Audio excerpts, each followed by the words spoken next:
दोस्तों नमस्कार। ये सामान्य ज्ञान सभी प्रतियोगी परीक्षाओं के लिए समान रूप से उपयोगी है। सभी महत्वपूर्ण बहुविकल्पीय प्रश्न का संकलन ये आपको मैं प्रोवाइड करा रहा हूँ और बहुत ही ज़्यादा ज़रूरी इम्पोर्टेंट्स हैं। ये लगभग 11,000 बहुविकल्पीय प्रश्नों का संकलन है। बड़े ध्यान से देखिए और बहुत अच्छी तरह से देखिए। मैं आपको समझाने की कोशिश करूँगा। ये पहला चैप्टर है जिसमें सभी लगभग प्रतियोगी परीक्षाओं में पूछे जाने वाले प्रश्न हैं। अगर ये आपने देख लिए तो कोई सा भी एग्ज़ाम हो निश्चित रूप से सफलता मिलेगी।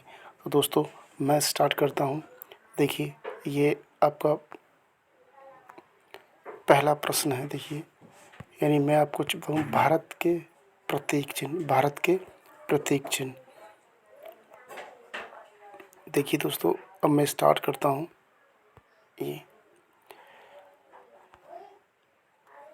देखिए पहला है हमारा, निम्न में से किस पशु को भारत के राष्ट्रीय प्रतीकों में स्थान नहीं मिला है।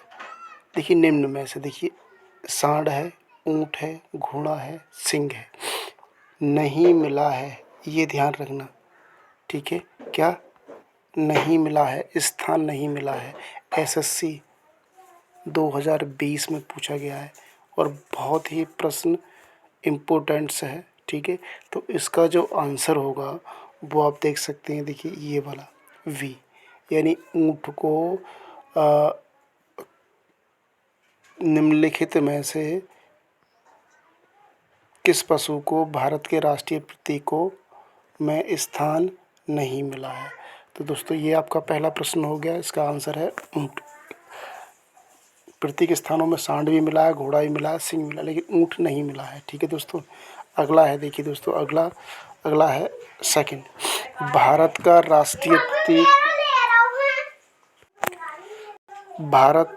राष्ट्रीय धरोहर पशु निम्नलिखित में से कौन सा है। एमटीएस एसएससी 2020 में पूछा गया प्रश्न है। एमटीएस, ठीक है, 2020 में प्रश्न पूछा गया प्रश्न है, ठीक है दोस्तों। इसका देखिए प्रश्न आपका आंसर देखिए क्या है, धरोहर पशु, राष्ट्रीय धरोहर पशु निम्न में से कौन सा है भारत का, ठीक है। तो कौन सा है हमारा, हाथी है, ठीक। हाथी, ये ध्यान से रखना, बहुत इंपॉर्टेंट क्वेश्चंस लाया हूँ मैं आपके लिए, बहुत ज़रूरी है, देख लीजिए आप, ठीक है सर। अगला देख लीजिए आप, थर्ड है, स्वतंत्र भारत के राष्ट्रीय ध्वज का डिज़ाइन निम्न में से किसने बनाया था। देखिए स्वतंत्र भारत, जब भारत स्वतंत्र हो गया था कि राष्ट्रीय ध्वज का डिज़ाइन किसने बनाया था, ठीक है। ये बहुत ही इम्पोर्टेंट है, ठीक है। पिंगाली वेंकैया, ठीक है, पिंगाली वेंकैया ने जो भारत का ध्वज झंडा है, ठीक है, उसका डिज़ाइन किसने बनाया, पिंगाली। बहुत ही आरआरबी 2016 में पूछा गया प्रश्न है, ठीक है दोस्तों, ये ध्यान रखना। अगला फोर्थ हम अगर जाएंगे तो भारत के राष्ट्रीय गीत के रचयिता, बिल्कुल सही बात है, भारत के राष्ट्रीय गीत के रचयिता आपको पता भी होगा, ठीक, कौन है देख लीजिए आप, बंकिम चंद्र चटर्जी। आरआरबी 2016 में ये भी पूछा गया है, ठीक है। अगला नेक्स्ट हम देख लेंगे, अब कौन सा कैलेंडर विश्व भर में सर्वमान्य है। देखिए कौन सा कैलेंडर विश्व भर में सर्वमान्य है, तो कौन सा है, ग्रेगोरियन कैलेंडर है जो पूरे विश्व में ये मान्य है। अगला देखिए हम आपको 6 में देखेंगे कि भारत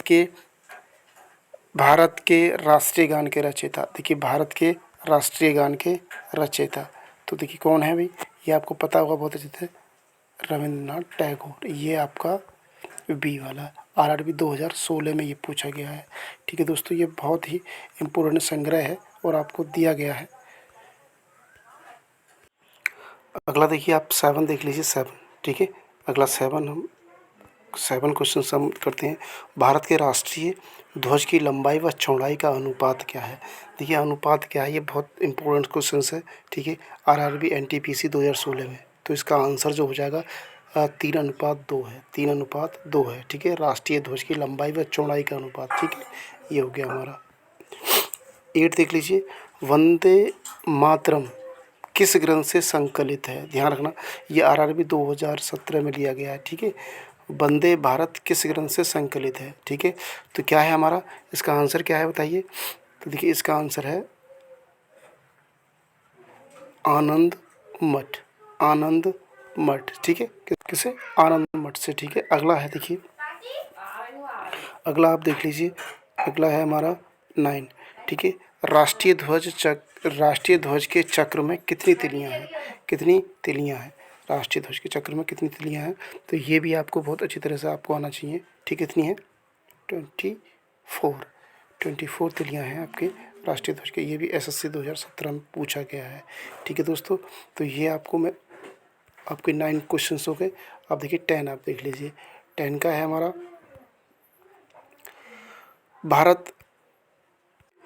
भारत के राष्ट्रीय गान जन गण मन सर्वप्रथम कब और कहाँ लागू हुआ?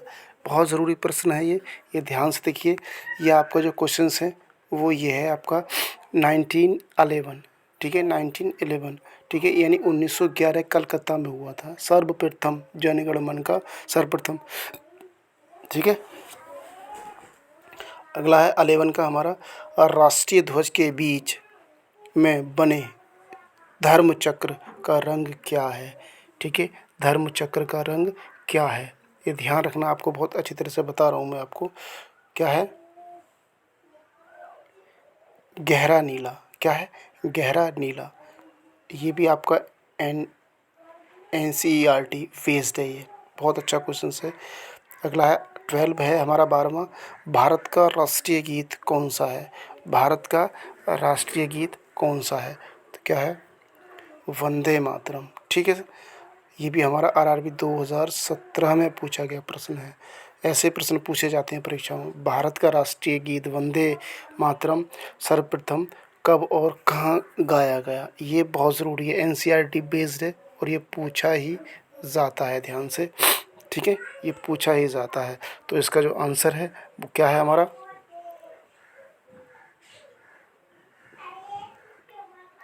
ठीक है दोस्तों, इसका क्वेश्चन था हमारा 13वां। तो साइड कर लेते हैं। ये भारत का राष्ट्रीय गीत वंदे मातरम सर्वप्रथम कब और कहाँ गाया गया? सर्वप्रथम कब और कहाँ गया था? तो क्या था?